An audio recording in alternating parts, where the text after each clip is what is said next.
I feel like I have a hard time officially putting together a top 10 horror movies list. I'm of course talking about my personal favorites, the ones that mean the most to me, the ones that I've rewatched and enjoyed the most. So by no means is this any kind of objective list, but there are dozens of horror movies that I love, and this is an insanely tough list to make because I always think about the movies that I want to include on the list, that I kept off, ones that deserve to be on there but unfortunately don't make it. But I just hit 1,000 subscribers, thank you by the way, so I wanted to do a top 10 horror movies of all time, my personal list, not the correct list. And for a little bit of background, I mainly grew up on 80s slashers, movies like that, so those are pretty much the overwhelming representation of what I like the most and what means the most to me. Also, like some other people do, I'm not going to be putting multiple entries of a franchise on this list. Generally, if I pick one from a franchise, that's kind of just a representation of that franchise as a whole, sometimes rather than just a general entry, but I usually pick the one I like the most. So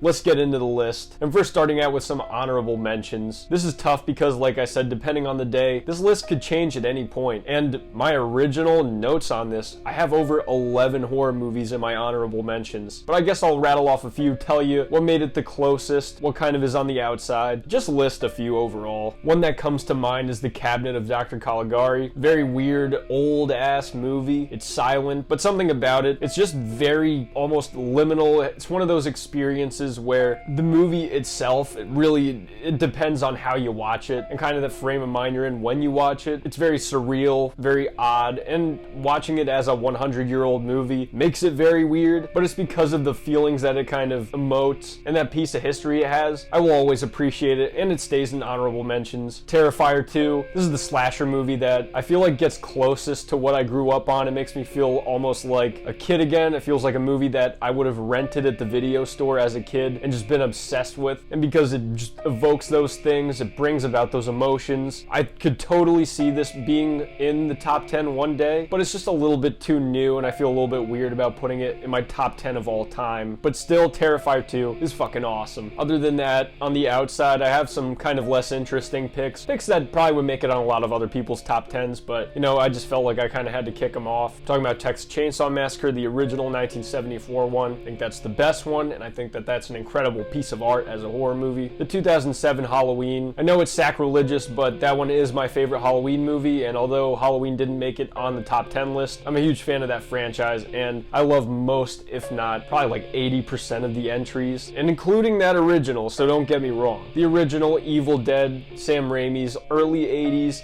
masterpiece in horror, jump-started his career on such a minuscule budget, and that movie is just batshit insane. I love it. House of a Thousand Corpses, Rob Zombie's very weird-ass attempt at directing a movie, his first movie, I'm pretty sure. Classic. Definitely The Hills Have Eyes remake as well. That one's just a very intense experience, very sometimes even hard to watch actually, but it's very good. And then for my last honorable mention, Jeepers Creepers 2, movie that I still to this day very much enjoy and rewatch on a regular basis. And just purely on an entertainment scale, I would probably even rank it higher than some of the movies that I'm putting on my top 10. But without that, let's get ahead. Let's go to the actual list itself. Let's kick it off at number 10, Hostel. Hostel is my favorite Eli Roth movie, and what is so good about it is that it's not very typical of a horror movie to just have kind of douchey characters and play it out so realistically, whereas the person that is kind of set up to be the most sympathetic of this group of guys isn't the one to make it out. It's actually probably the douchiest guy in the group. It's just some of that realism, just that even half this movie is just them going around partying, being guys, being douchebags, and then you have these kind of hints early on about what's really going on, setting up what's to come, and then for the ultimate reveal of what this plan is, it's dark, it's a lot. I think that it's relevant especially today when we're talking about elites getting away with whatever they want. They have money, and just kind of the sickness that comes with people like that. Love Hostel. I just think it's such a metal-ass movie. Definitely easily snuggling in at number 10. Number 9, The Collector. He feels like one of these newer slasher kind of icons, but he's almost a bit underrated. I feel like not a lot of people talk about him. He's not in a lot of the conversation when it comes to slasher icons. He definitely has a cult following. A lot of people enjoy these movies, but I think after number 3, I think that he will solidly establish himself as a horror icon, especially if it's great, and he definitely deserves more love and attention. That first movie, I think it's so good because it provides everything that I want in a horror movie. movie like this. Best part of it too is especially this rivalry that kind of ends up brewing between Arkin, the main character, and the Collector. Arkin's not a perfect guy, but he's not as depraved as the Collector, and they're both just so smart. I love watching this cat and mouse game where Arkin's actually outmaneuvering the Collector in several different ways, outsmarting him, finding ways to get around him and all of his traps, because the Collector is a man with a plan, generally doesn't deviate from that, and whenever something comes about, he's usually able to deal with it pretty quickly. But then you have a fly in the ointment with Arkin, and that dynamic really is what sells me on both these first two movies, first one especially, because they set him up well so that you care about him, so that when he ultimately is in an insane amount of peril, despite the fact that he's a shady character, you don't want him to die, especially in such a horrible way. So number 9, Collector. Now for number 8, movie that I talked about recently because of its new series coming out, Creep. Now what's great about Creep is that it feels so character focused. Both these movies really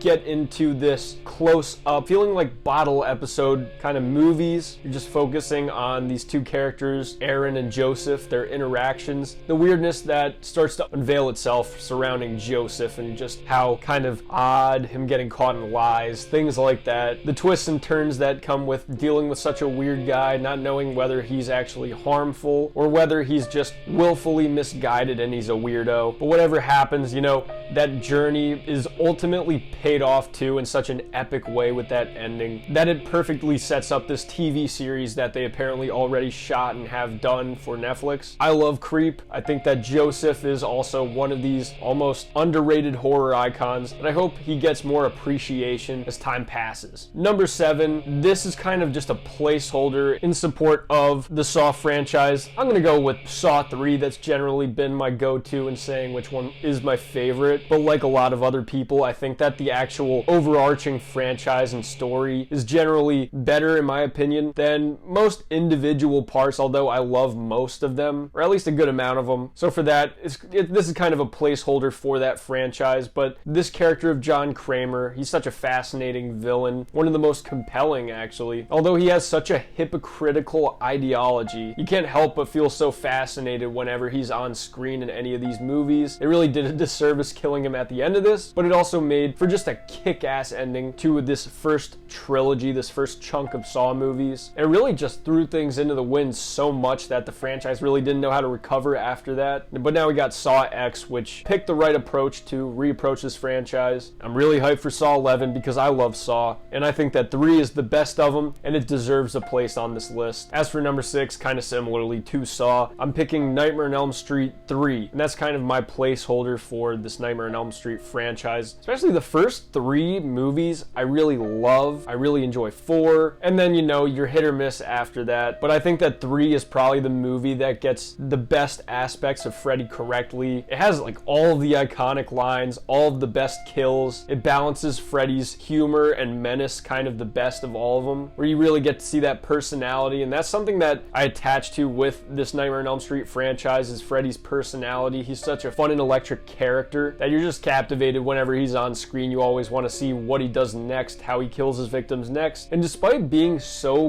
gross Freddy is, you still can't help but almost kind of root for him in these movies, because when you go to a Nightmare on Elm Street movie, you're there for Freddy, you're there for the kills, you're there for him and his just magnetic personality. And for that, definitely having that as number 6 on the list. For number 5, I have to put Pet Sematary. I think it's a bit higher, and I like this movie a lot more than a lot of other people, but I just think that Pet Sematary is ultimately such a sad and really horrific story. Poses a lot of questions about grief, second chances, about accepting that some things are just meant to happen and you have to move on from that instead of fixating on what isn't. The dread of this movie is just so palpable throughout most of it, and all the signs, the writing is on the wall, but it's just ultimately like a tragedy in the form of a horror movie. You have this terrible flaw of Lewis not moving on, and he almost lets that inability to move on ruin his life and take away what he actually still did have. Crazy story, crazy movie, and a little bit of a lesson too. I love Pet Sematary, and we can't forget Fred Gwynne. He's just infinite infinitely quotable, to the point where even when they made a remake, they cast John Lithgow, and he didn't hold a candle to this version. I love Pet Sematary. Moving on to number 4, The Shining. This is another one of those movies like what I described with Dr. Caligari, where it's kind of a slow winding experience. It's very much not exactly a movie where you're watching it for fun, characters, or anything like that. It's really the performances and the mood that it elicits, the way that it unwinds, it just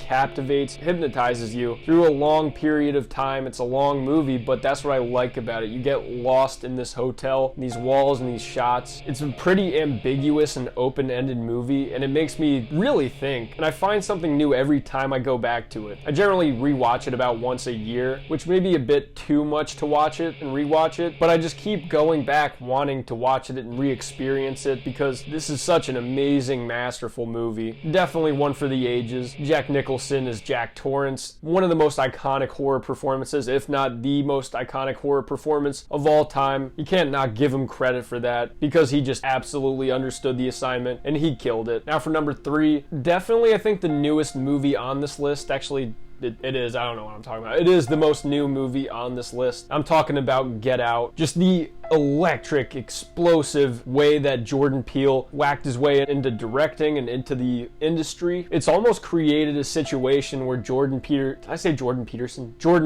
You almost have a situation where Jordan Peele is living in his own shadow because he started out so hot out the gate with this insane movie, Get Out. I love Us and Nope. I think that those are also very good movies. Nothing to sneeze at as far as directing, but because those movies aren't perfect, it almost put him in a box because he's always going to be chasing that tail of Get Out. I hate to be that guy, but I don't think he's gonna beat Get Out because that's just such an insane movie. It's so good. It's very tightly paced, satirical. It just has very interesting observations when it comes to race in the United States. And obviously it's through Jordan Peele's lens, so he's telling it from that perspective. But it's a fascinating movie. The way that the story is written just so perfectly. I get enamored with it. Another one that I love to rewatch a lot. And it's the characters, the performances, and then the story is just, it makes for probably the biggest difference in watching it the first time versus the second time of any of the movies on this list because they're such different experiences and you're looking for different things once you know what the story is actually all about. And I think that this is too the movie where he gets the symbolism best balanced with not letting it overtake the story, which he kind of does in Nope. It's easily where he handles it the best, the characters and the themes. I think that this is going to be this generation's Psycho. It will be very timeless. It's going to age extremely well. I think that it will be examined in the same way that a movie like Invasion of the Body Snatchers is now. I can't say enough good things about Get Out because it's such an excellent movie. Now moving on to number 2. Now I know this is going to sound ridiculous, but this is a movie that I just hold so close in my heart, grew up on. It was the ultimate payoff and exciting thing happening in horror as far as I was concerned. I'm talking about Freddy vs. Jason. I know it's not the most intelligent, sophisticated, it's not as well written as Get Out, it's not as well filmed and constructed as The Shining, but it gives me exactly what the hell I wanted, and that's Freddy and Jason duking it out, a story that builds off the lore, the way that it makes it happen, I think makes it happen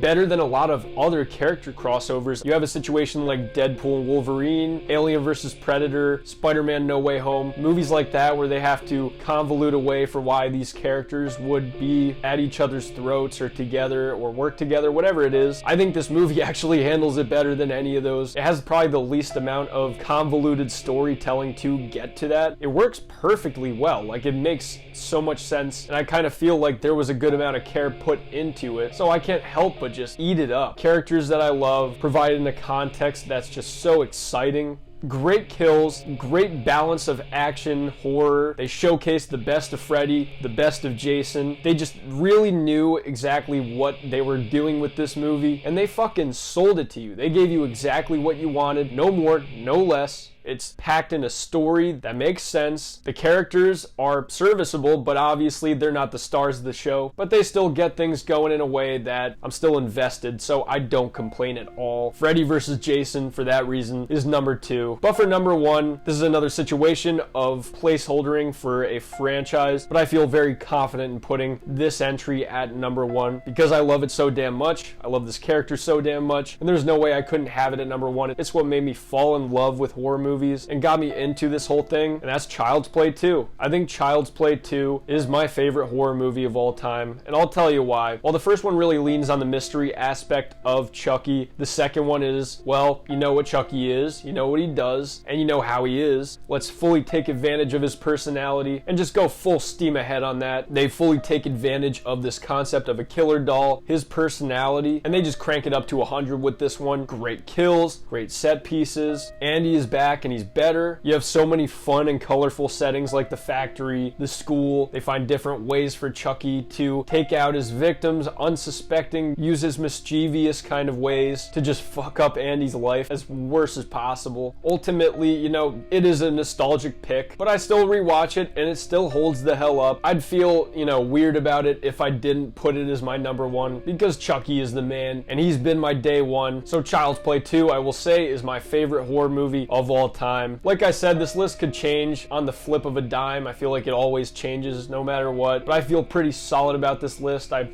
moved some things around at different points, changed my mind on things, but I feel pretty solid in this pick. But let me know what you guys think in the comments section, how much you hate my list. Do you agree with any of my picks? I'd love to see your lists actually as well, so if you feel, so leave them down in the comment section. I'd love to see them. I'm GM Light. Thanks again for 1,000 subscribers. I can't thank you guys enough for this. Really appreciate that many of you would be interested in hearing what I have to say about horror movies and different things. And with that, I'm GM Light. Have a good one.